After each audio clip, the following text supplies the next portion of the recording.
Good evening. Elvis Presley died today. He was 42.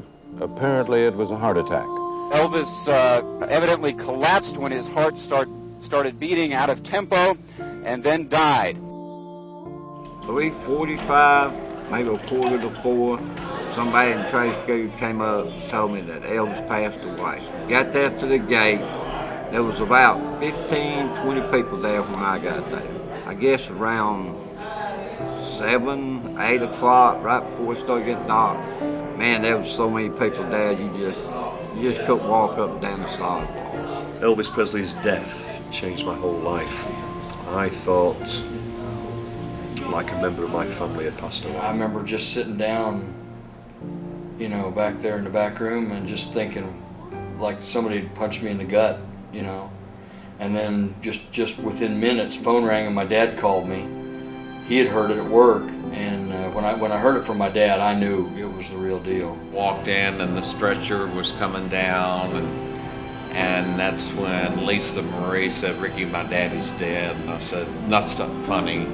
I was just with your dad." I'm angry because that I didn't get to see Elvis for the last time, which I hope is not the last time. I hope I'm not turned away from the pearly gates like I was turned away from his gates.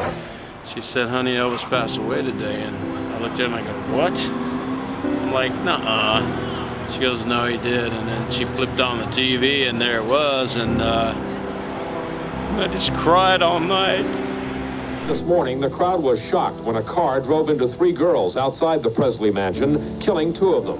All of a sudden, this car come by and started hitting people. I seen him pull out from up at the red light and throw it to the floor deliberately to kill the people. I had head trauma. I had a right craniotomy, which was brain surgery.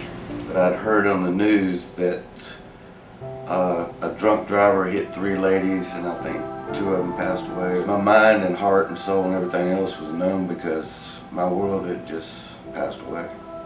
Because that was my world at that time. The hardest part was for me to stand there and look at and I still called him Daddy at the time. The way he was weeping I've never heard anybody cry like that before.